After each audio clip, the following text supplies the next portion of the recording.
Hi అండి, welcome to Avantika vlogs. మా ఈ ప్రయాణం ఎక్కడికంటే అరుణాచలం. అనుకోకుండానే బయలుదేరుతున్నాము. ఒక ప్లానింగ్ అంటూ ఏం లేదు. సాటర్డే హాలిడే వచ్చింది కదా, సాటర్డే సండే కలిసి వస్తాయి అన్నట్టుగా వెళ్ళిపోతున్నాము. కేవలం 2 రోజుల ముందు టికెట్స్ బుక్ చేసుకోవడం, బయలుదేరడం కూడా జరిగిపోతుంది. నాకైతే చాలా హ్యాపీగా ఉంది. బస్ టికెట్స్ మాకు రాను పోను 3,500 రూపాయలు పడింది ఒక మనిషికి గాను. ఇదిగోండి, బస్సులో అయితే కాంప్లిమెంటరీగా ఈ 2 వాటర్ బాటిల్స్ని ప్రొవైడ్ చేశారు. 2 మనిషికి ఒక వాటర్ బాటిల్. ఇప్పుడు మేము బయలుదేరుతుంది విజయవాడ నుంచి అరుణాచలం వరకు. సో విజయవాడలో మేము బస్ అయితే 8 o'clockకి ఎక్కాము. సాయంత్రం 8 గంటలకి. 11 o'clockకి బస్ని హోటల్ దగ్గర ఆపారు. ఎవరైనా డిన్నర్ చేసే వాళ్ళు ఉంటే చేస్తారనేసి. ఇదిగోండి, నేనైతే ఫుడ్ ఏదన్నా ఆర్డర్ చేయమన్నాను. మా శ్రీవారు వెళ్ళారు. అదిగోండి ఎంత క్రౌడ్ ఉందో అక్కడైతే. ఎందుకంటే బస్సులన్నీ వచ్చి అక్కడే ఒకటే హోటల్ దగ్గర ఆపుతారు. సో అందరినీ దాటుకొని మన మీల్స్ వచ్చేటప్పటికి కాస్తంత లేటే అవుతుంది. నైట్ 11 o'clock అంటే అన్నీ అయిపోయాయంట. మేము వెళ్ళిన టైంకి అయితే ఇదిగోండి వెజ్ ఫ్రైడ్ రైస్ మాత్రమే ఉందన్నారు. సో అదే తీసుకొచ్చారు. ఈ ప్లేట్ వచ్చేసి 120 రూపీస్ పడింది. మేము ఫ్రైడే నైట్ బయలుదేరాము. సాటర్డే మార్నింగ్కి అక్కడ అరుణాచలంకి అయితే వెళ్ళిపోయాము. 12 గంటల జర్నీ. మేము వెళ్ళింది వీకెండ్ అవ్వడం వల్ల అసలు రూమ్స్ అయితే మాకు ఎక్కడా ఖాళీ లేవండి. కనీసం 10 చోట్ల వెతికాము. ఎక్కడ వెతకంగా ఒక్క చోట అయితే దొరికింది. అది ఇక్కడేనండి. సో ఇక్కడైతే రూమ్ తీసుకున్నాము. తక్కువ కాస్ట్లో ఉన్న చోట ఎక్కడ కూడా రూమ్స్ అయితే అస్సలు ఖాళీ లేవు. ఎక్కడైతే ఇక్కడ మాకు రూమ్ ఖాళీగా దొరికిందో ఇది మాత్రం చాలా ఎక్కువ కాస్టేను. ఈ రూమ్ కాస్ట్ వచ్చేసి 2,000 రూపాయలు. 24 hours-కి 2,000 రూపీస్. ఏసీ రూమే. 24 hours దాటిన తర్వాత మనం 1 hour ఎక్స్ట్రాగా ఉన్నా సరే సెకండ్ డే 2,000 రూపాయలు కట్టాల్సిందేనంట. మేము రూమ్కి వచ్చేటప్పటికి 10 అయింది. ఆ తర్వాత ఫ్రెష్ అయ్యి బ్రేక్ఫాస్ట్ చేసేటప్పటికి నియర్లీ 12 o'clock అయిపోయింది. మిట్ట మధ్యాహ్నం గిరి ప్రదక్షిణ చెయ్యాలి అంటే అది కుదరని విషయం. కాళ్ళు కాలిపోతూ ఉంటాయి ఫస్ట్ థింగ్. ఇంకొకటి ఏంటంటే మనం లాంగ్ జర్నీ చేసిన తర్వాత మళ్ళీ వెంటనే నడక స్టార్ట్ చేయాలి, గిరి ప్రదక్షిణ చెయ్యాలి అంటే అది సాధ్యం కాని విషయం. కాబట్టి మేము 3 గంటల వరకు కూడా రెస్ట్ తీసుకున్నాము. తీసుకొని 4 గంటలకి గిరి ప్రదక్షిణకైతే స్టార్ట్ అయిపోయాము. ఇప్పుడు మీరు చూస్తున్నారు కదా, ఇదేనండి రాజగోపురం. ఇక్కడ నుంచే గిరి ప్రదక్షిణ స్టార్ట్ చేస్తున్నారు ఎవరైనా సరే. ఇక్కడ స్టార్ట్ చేసాం కదా, మళ్ళీ మనం అంతా తిరిగి వచ్చి ఇక్కడే ఎండ్ చేయాలన్నమాట. మనం ఎక్కడైతే దీపం వెలిగించామో ఇక్కడికి వచ్చి గిరి ప్రదక్షిణ అయితే ఎండ్ అవ్వాలి. మా పాపకైతే సాక్సులు కొనేస్తున్నారు. ఇంకా గిరి ప్రదక్షిణ స్టార్ట్ చేసామో లేదో మా వారైతే. నేనైతే కాళ్ళకి సాక్సులు కూడా వేసుకోకుండానే గిరి ప్రదక్షిణ చేశాను. మా వారు మా పాప అయితే సగం దూరం పైగానే సాక్సులు వేసుకొని నడిచారు. మనము గిరి ప్రదక్షిణ స్టార్ట్ చేసిన తర్వాత మధ్యలో 8 లింగాలు వస్తాయండి. ఇదిగోండి ఫస్ట్ ఇప్పుడు చూస్తున్నారు కదా, ఇదైతే ఇంద్రలింగం. రాజగోపురానికి చాలా దగ్గరగానే ఉంటుంది. మేము 4 గంటలకి గిరి ప్రదక్షిణ స్టార్ట్ చేసామని చెప్పాం కదా. ఈరోజైతే చల్లగానే ఉందండి. ఎండ పెద్దగా అయితే ఏం లేదు కాబట్టి కాళ్ళు ఏమీ కాలటం లాంటివి లేదు. కానీ మనం నడుస్తూ ఉంటే రోడ్ల మీద చిన్న రాళ్ళు గుచ్చుకుంటూ ఉంటుంటే ఉందండి, అస్సలు ప్రాణం అయితే అసలు లేచిపోతుంది. బాగా పెయిన్ అనిపిస్తుంది. ఇంకా అంతే, దేవుడి కోసం తప్పదు. గిరి ప్రదక్షిణ చేసే వాళ్ళకి మధ్యలో వాష్రూమ్ ఫెసిలిటీస్ కూడా ఉంటాయి, పెయిడ్ వాష్రూమ్సే. ఇంద్రలింగం దాటిన తర్వాత మేమైతే టిఫిన్ తినడానికి ఆగాము. అక్కడైతే అరగంట టైం పట్టింది. మా పాప కొంచెం స్లోగానే తింటుంది. అది దాటిన తర్వాత దగ్గర నుంచి ఇదిగోండి ఇంక మొదలు పెట్టేసింది నేను నడవలేను అనేసి. అప్పుడే మా వారే ఎత్తుకున్నారు. కనీసం బ్యాగ్ నేను పట్టుకుంటానేమన్నా సరే పర్వాలేదు, తర్వాత ఇస్తానులే అని చెప్పేసి ఆయనే పాపను ఎత్తుకొని నడుస్తున్నారు. ఇదిగోండి ఎక్కడికక్కడ మ్యాప్స్ అయితే అవైలబుల్గా ఉంటాయి. మనము ఎక్కడి వరకు వచ్చాము, ఎన్ని కిలోమీటర్స్ని కంప్లీట్ చేసుకున్నాము, ఇంకా ఎన్ని కిలోమీటర్స్ నడవాలి, తర్వాత రాబోయే ఏ లింగం అనేసి అంతా క్లీన్గా ఉంటుంది. ఆ మ్యాప్స్ మీరు కావాలి అంటే ఫోటో తీసుకొని ఉంచుకోవచ్చు. ఇప్పుడు నెక్స్ట్ వచ్చేసి అగ్నిలింగం, రెండవ లింగం. ఇక్కడ వచ్చేసి మాకు అరగంట పైనే లేట్ అయిందండి. ఎందుకంటే మేము వచ్చేటప్పటికి దేవుణ్ణి డెకరేట్ చేస్తున్నారంట, క్లోజ్ చేసేసారు. జస్ట్ అందరూ అక్కడ వెయిట్ చేస్తూ ఉన్నారు వచ్చిన వాళ్ళు. ఇక్కడ కొంచెం లేట్ అయింది. అగ్నిలింగం ఏంటంటే మిగిలిన అన్ని లింగాలు కూడా మనకి ఎడం చేతి పక్కనే ఉంటాయి, కానీ అగ్నిలింగం కుడి చేతి పక్కన కొంచెం లోపలికి ఉంటుంది. కొంతమందికి తెలియక వెళ్ళిపోతున్నారు. గిరి ప్రదక్షిణ వచ్చేసి 14 కిలోమీటర్లే అంటారు, కానీ మనం మధ్యలో ఉన్న 8 లింగాలు ఏంటి, ఇంకా తిరగాలి అనుకుంటే మధ్యలో చాలా చాలా టెంపుల్స్ ఉంటాయండి. గిరి ప్రదక్షిణ చేసే టైంలో 8 లింగాలే కాకుండా ఇవన్నీ మనం కవర్ చేసుకోవాలి అంటే కనుక 14 కిలోమీటర్లు అవ్వదండి, నియర్లీ ఇప్పుడు 2-3 కిలోమీటర్స్ ఎక్స్ట్రానే అయ్యిద్ది. ఇంత దూరం చిన్నపిల్లల్ని పెట్టుకొని నడవాలి అంటే అది పెద్ద సాహసం అనే చెప్పాలి. నెక్స్ట్ వచ్చేటప్పటికి యమలింగం. ఇప్పుడు మీరు చూస్తున్నారు కదా, జనాలు క్రౌడ్ అయితే ప్రతి చోట బాగా ఎక్కువగానే ఉంది. ఎందుకంటే వీకెండ్ అని చెప్తున్నాను కదా, వీకెండ్లో కాకుండా వీక్ మధ్యలో కనుక వస్తే అసలు ఇంత క్రౌడ్ ఉండదు. చిన్నపిల్లల్ని పెట్టుకొని వెళ్తే అసలు ఇబ్బంది ఉండదు. చెప్పాలంటే మా పాప అయితే అసలు చాలా దూరమే నడిచింది.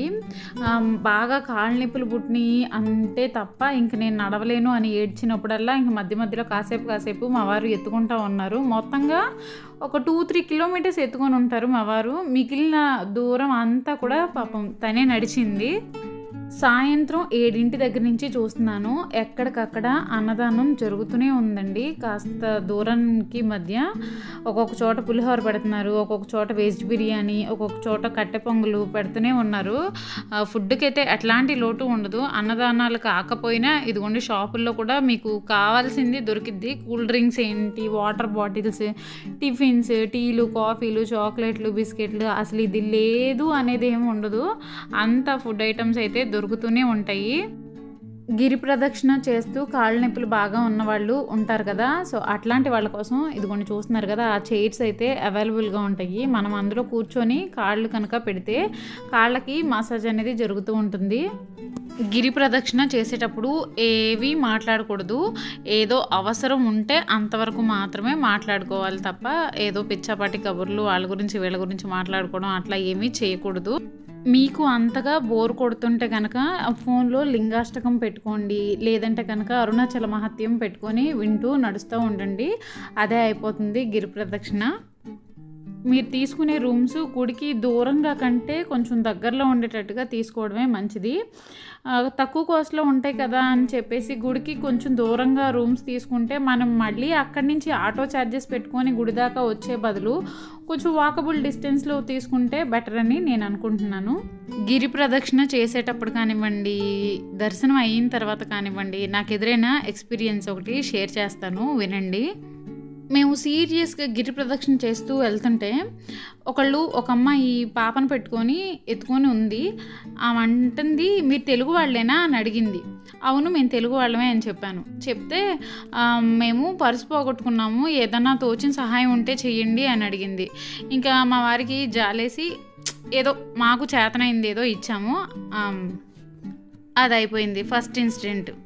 మళ్ళీ గిరి ప్రదక్షిణ ఎండ్ అయ్యే దగ్గర మళ్ళీ ఇంకో 4-5 ఒక అమ్మాయి పిల్లనెత్తుకొని ఉంది. మళ్ళీ వాళ్ళు, మీరు తెలుగు వాళ్ళేనా అని అడిగారు. అవును అని చెప్తే మళ్ళీ వాళ్ళు కూడా సేమ్ ఇదే మాట చెప్పారు, మేము పర్సు పోగొట్టుకున్నాము, మీరు చేతనైన సహాయం చేయండి అని అడిగారు. సో అక్కడ కూడా ఏదో ఇచ్చాము. అంటే మేము ఇచ్చామని చెప్పడం నా కాన్సెప్ట్ కాదు ఇక్కడ, వినండి మొత్తం. ఆ నెక్స్ట్ డే మేము గుళ్ళో దేవుడు దర్శనం చేసుకొని బయటికి వస్తుంటే మళ్ళీ అక్కడ కూడా మీరు తెలుగు వాళ్ళేనా అని చెప్పి పిల్లని పెట్టుకొని ఒక అమ్మాయి అడుగుతుంది. నేనైతే అసలు పట్టించుకోకుండానే వచ్చేసాను. ఆ నెక్స్ట్ మళ్ళీ వాళ్ళు ఏమంటారో నాకు తెలుసు కాబట్టి. ఈజీ మనీ కోసం ఇదొక కొత్త రకం దందా అనుకుంటా. వీళ్ళ వల్ల అసలు నిజంగా ఎవరన్నా పర్సు పోగొట్టుకొని ఇబ్బందులు ఉన్నా సరే అట్లాంటి వాళ్ళని పట్టించుకోని పరిస్థితి వస్తుంది. వీళ్ళంతా ఒక బ్యాచ్లుగా ఏర్పడి పసిపిల్లల్ని అడ్డం పెట్టుకొని జనాల దగ్గర డబ్బులైతే వసూలు చేస్తున్నారు.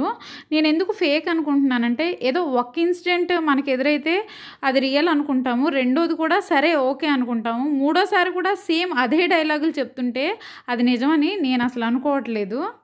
గిరి ప్రదక్షిణకి మాకు 6 గంటల పైనే టైం అయితే పట్టింది. రూమ్‌కి టిఫిన్ చేసి రూమ్‌కి వెళ్ళేటప్పటికి టైము రాత్రి 11 గంటలయింది. నెక్స్ట్ డే మార్నింగ్ 7 గంటలకొచ్చాము దర్శనానికి. చూడండి ఎంత క్రౌడ్ ఉందో. సండే రోజు ఇది. అసలు లైను కనుచూపు మేరలో కనపడనంత పొడవుంది లైనయితే. ఇది మీరు చూస్తున్నారు కదా! నార్త్ గోపురం. ఇప్పుడు మేము రాజగోపురం ఇది. మేము రాజగోపురం దగ్గరికైతే వచ్చేసాము. ఇక్కడ లైన్‌లో నుంచుందామని. ఇక్కడ లైనయితే కొంచెం తక్కువ అనిపిచ్చింది. మీరు అరుణాచలం వచ్చేటట్లయితే గనక కాస్త చిల్లర డబ్బులనైతే క్యారీ చేయండి. ఎందుకంటే ఎక్కడికక్కడ పెద్దవాళ్ళే కానివ్వండి, యోగులు కానివ్వండి, సిద్ధులు కానివ్వండి, చాలామంది ఉంటారు. మీరు ఇవ్వాలి అనుకున్న వాళ్ళకి ఇవ్వచ్చు.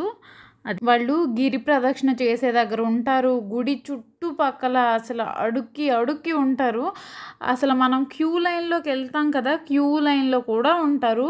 ఇక్కడ ఉంటారు, అక్కడ ఉండరు అనేది లేదు. కాబట్టి చిల్లర డబ్బులు వీలైనంత వరకు క్యారీ చేయండి.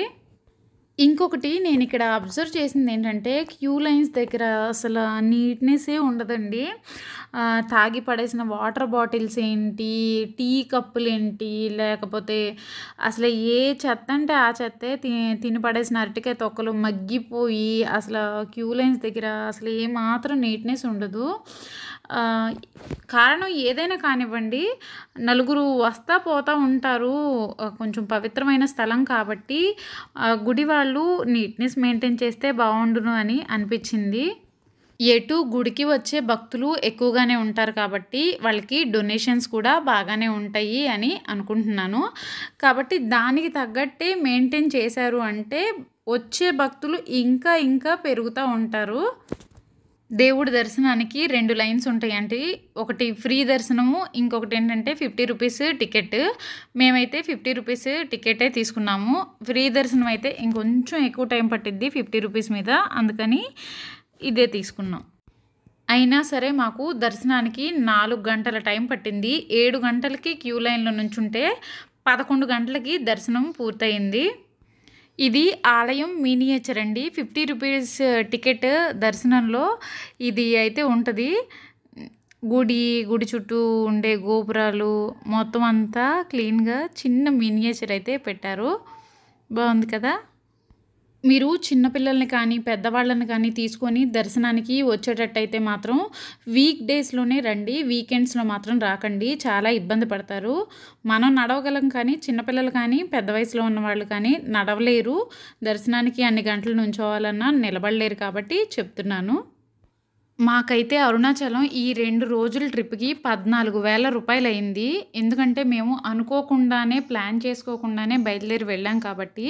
అది కూడా వీకెండ్‌లో వెళ్ళాం కాబట్టి. వీకెండ్‌లో ఏంటంటే రూమ్స్ కాస్ట్ బాగా ఎక్కువగా చెప్తారనుకుంటా. తక్కువ కాస్ట్‌లో ఉన్న రూమ్స్ అన్నీ ఫిల్ అయిపోతాయి. ఎక్కువ కాస్ట్‌లో ఉన్నయ్యే మనకు మిగులుతాయి. ఎందుకంటే ప్లానింగ్ లేకుండా వెళ్తున్నాం కదా! రూమ్ ఎటు ముందుగా బుక్ చేసుకొని ఉండం కాబట్టి. ప్లాన్ చేసుకొని వచ్చారు అంటే గనక రూము ముందుగానే బుక్ చేసుకుంటారు. మీకు తక్కువ కాస్ట్‌లోనే రూమ్స్ అవైలబుల్‌గా ఉంటాయి. ఇంత ఎక్కువ బడ్జెట్ అయితే అవ్వదు. ఇంకొక విషయం ఏంటంటే గిరి ప్రదక్షిణ చెయ్యాలి అనుకున్న వాళ్ళు ఎర్లీ మార్నింగ్ 3 గంటలకి చేయండి. లేదు అంటే సాయంత్రం 5 గంటల నుంచి స్టార్ట్ చేయండి. ఈ మధ్యలో మార్నింగ్ 8 గంటలు తర్వాత నుంచి మాత్రం గిరి ప్రదక్షిణ స్టార్ట్ చేయకండి. ఎందుకంటే పోను ఎండ పెరుగుతా ఉంటది. కాళ్ళు చెప్పులు లేకుండా నడవాలి అంటే చాలా ఇబ్బంది పడతారు. ఇదేనండి మా అరుణాచలం ట్రిప్. వీడియో మీకు నచ్చినట్లయితే లైక్ చేయండి, షేర్ చేయండి, అలాగే సబ్స్క్రైబ్ చేయండి. ఇది మేము తీసుకున్న హోటల్ దగ్గర నుంచి వ్యూ అండి. చూసారు కదా! గుడికి దగ్గరలోనే తీసుకున్నాము. గోపురం కూడా క్లీన్‌గా కనపడతా ఉంది. Thank you for watching.